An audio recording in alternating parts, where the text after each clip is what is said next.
Welcome back to our live cryptocurrency video trading series. Today, how to trade like a crypto ninja with some new pro tools that are available that are really, really cool. Now, the crypto universe can be pretty bewildering.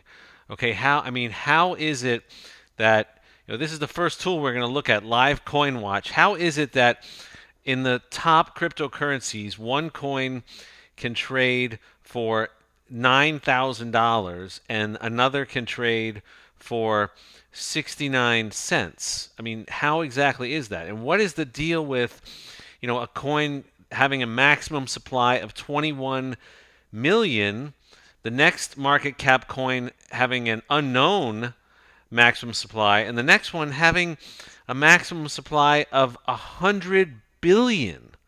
Okay, this is Ripple has a 99 billion, 100 billion coin maximum supply.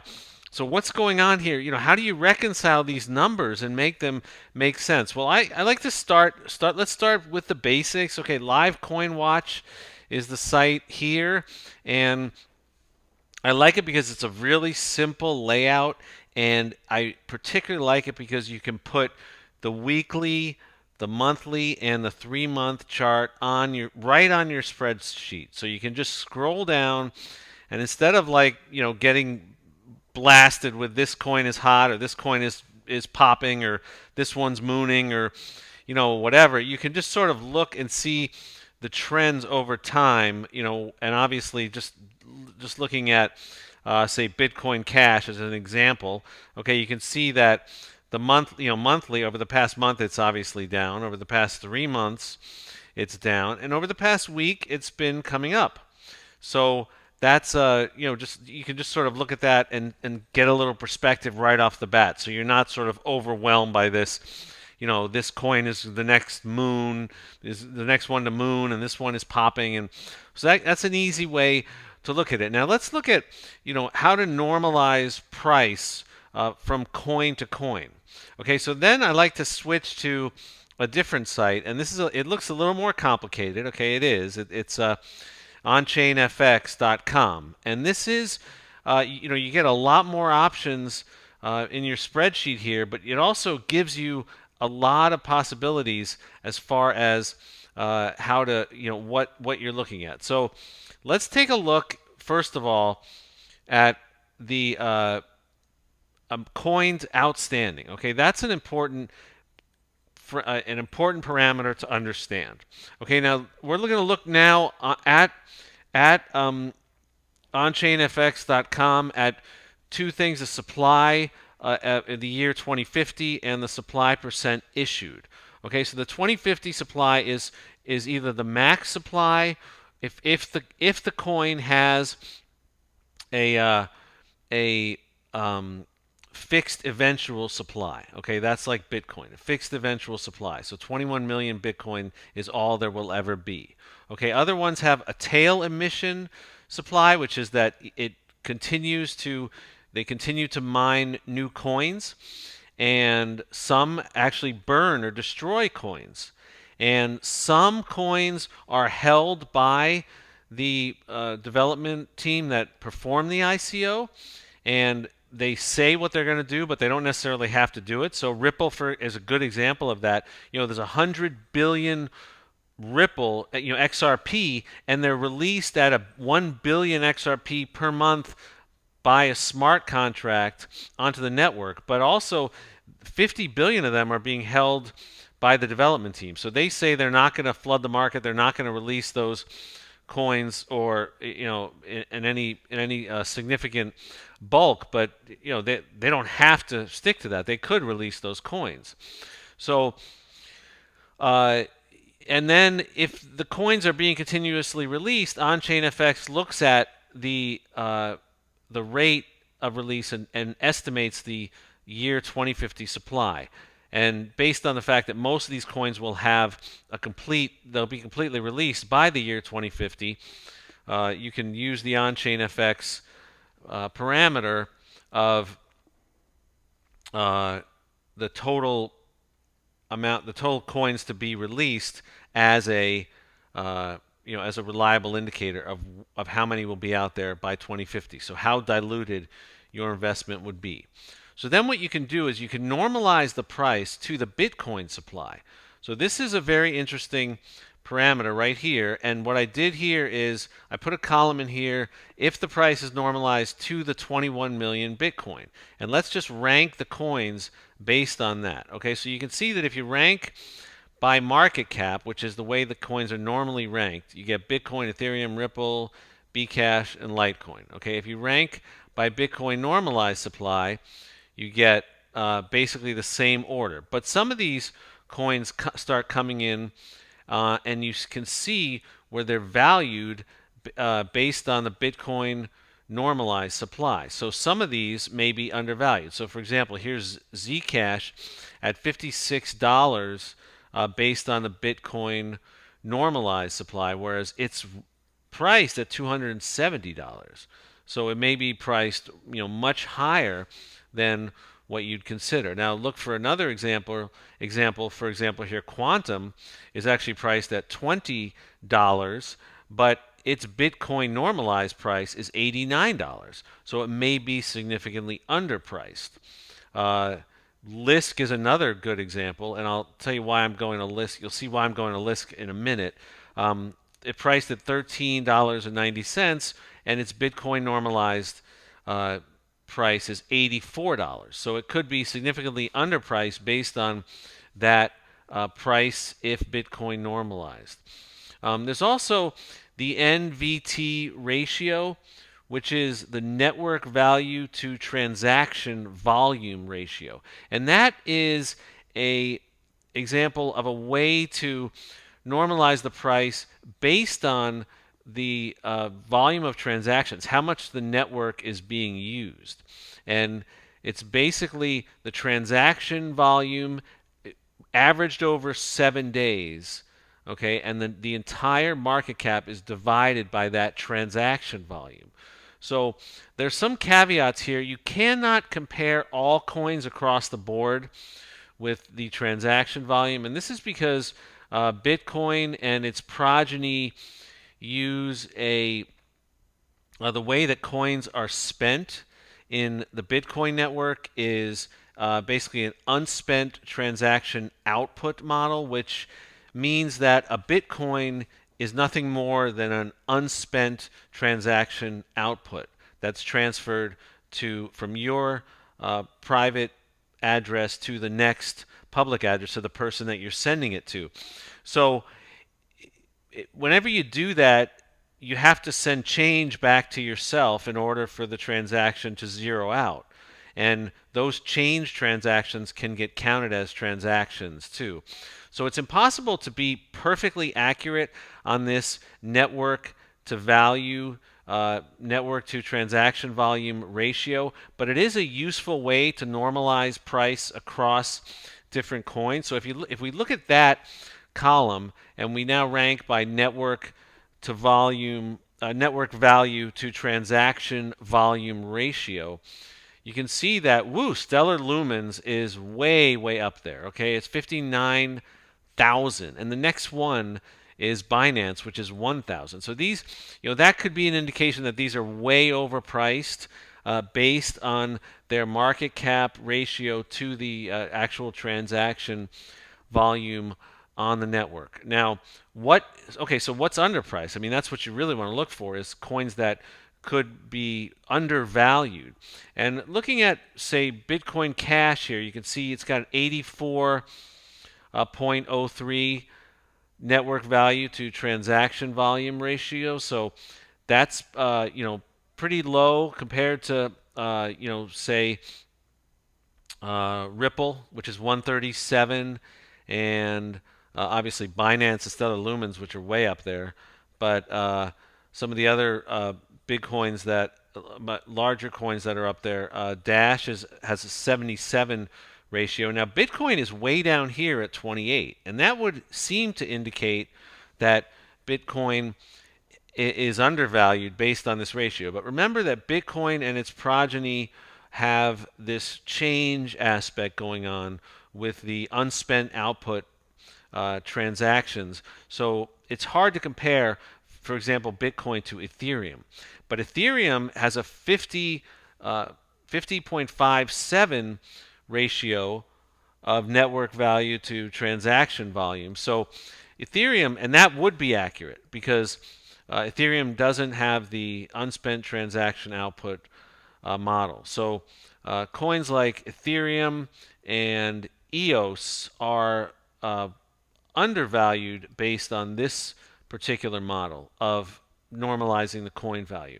Now, the other way to normalize coin value is this Vladimir Club cost. And this is an interesting metric. The Vladimir Club is just what it would cost to own 1/100th of 1% of the entire eventual supply. So from the Bitcoin, it would be owning, of the 21 million total Bitcoins, what it would cost right now to own 2,100 Bitcoins. That's 1/100th of 1% of all the Bitcoins. And in this case, at the current prices, it would cost, let's go for the Vladimir Club. Here we go. Bitcoin, $19 million to own 1%, 1/100th of 1% of all the Bitcoin on the network right now, or eventual Bitcoin on the network at the current valuation. And as you go down the list, you can see that some of these are undervalued based on this this model. A good example here would be Waves, which Vladimir Club would be for Waves would be like Golem would be one. A Golem would be $21,000 to own 1/100th of 1% of the entire network. Waves would be $50,000 to own 1/100th of 1% of the entire network. Verge, $56,000, and obviously all the way up to Ethereum, which would be $8 million to own 1/100th of 1% of the entire network. And Ripple. So these are obviously expensive based on this metric. Now, what about more fundamental data that you can get as far as analyzing the code? Now, this is you don't have to know computer code. You don't have to be a Excel whiz to understand the basics there of the on-chain effects spreadsheet, and you do not have to be a you don't have to be a computer nerd. You don't have to be a coder to understand the basics of code auditing. Okay, this is just basically how hard is your development team working for you, and what are they doing. Now, this information is available on cryptomiso.com, and I found that to be a little bit confusing. This is commits, and that is sort of code changes on GitHub over the last year. And these colored lines are all the coins. And you can see the different spikes, and then they're ranked based on how many code changes, recent code changes. You can see over on the chart over the last few months. And I found this to be interesting data, but I couldn't really put it into context and make good use of it. So this is really helpful, this DARPL rating, and you can find this. You can basically find this on a Medium, medium.com / @DARPL rating. And what it does is it takes that information from the code library from GitHub and looks at the popularity, the number of contributors, the release frequency, and more importantly, it breaks down the commits into types.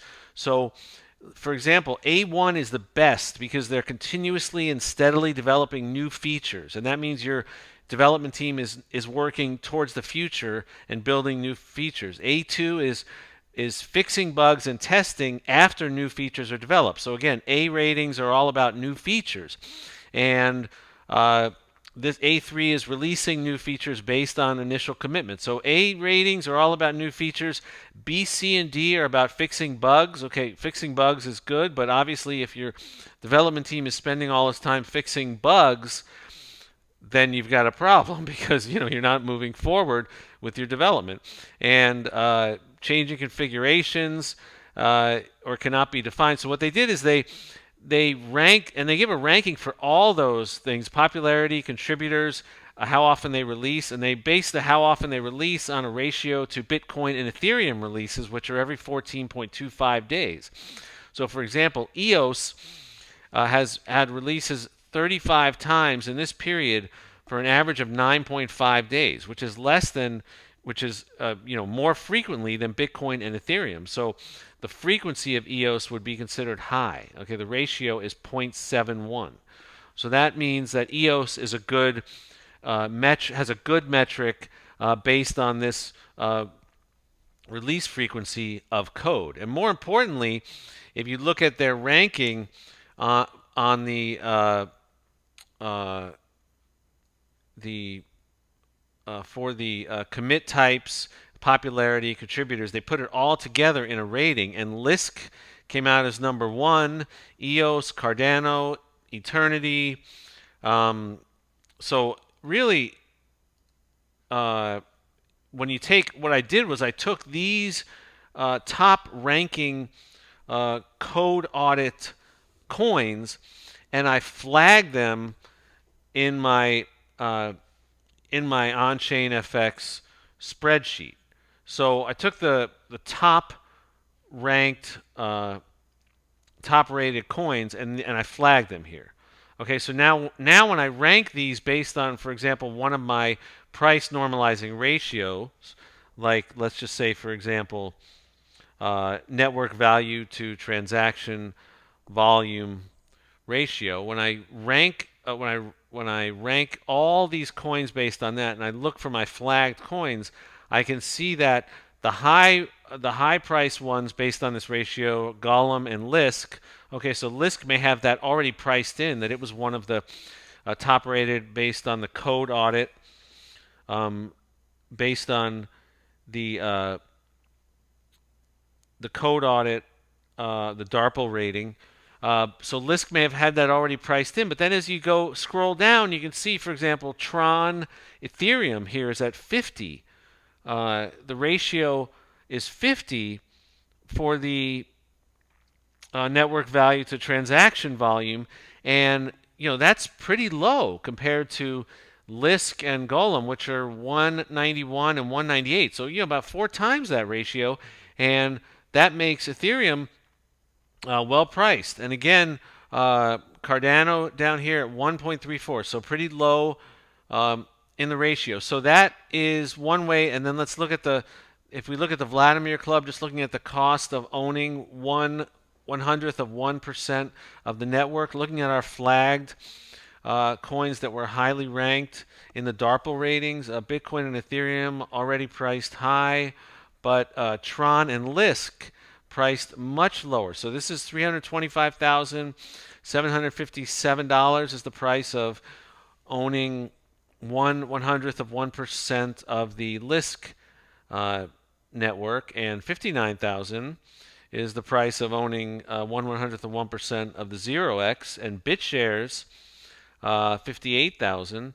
So these are all, and Waves again 50,000. So these are all ways to filter out and look for good coins based on the different parameters, and this is combining the value parameters or the price normalization ratios along with the code auditing data. And this, I put this little window in the corner here at Vladimir Club cost instead of current market cap to give me a reminder of what it would cost, which coins are priced high based on owning 1/100th of 1% of the network, and which are based lower. So Ethereum Classic here, obviously a lot lower than Dash, Neo, Zcash, Bitcoin Cash, Ripple, or Stellar. So that's a good way to look at a lot of data in one in one screen and sort of get an idea of what's going on. Also, to combine technical and fundamental data and use those DARPL ratings to flag coins, and then use the price normalization uh, to get to combine price normalizing with code auditing to trade like a crypto ninja. And these are some tools that you can use, right now. Okay, just go to onchainfx.com. Livecoinwatch.com is kind of the easier starter one. Medium.com / at DARPL rating, and those, start using them right now. And hopefully this video has given you some powerful tools that you can put to use right now to make a smarter, more research-based cryptocurrency investment decisions. Ciao for now.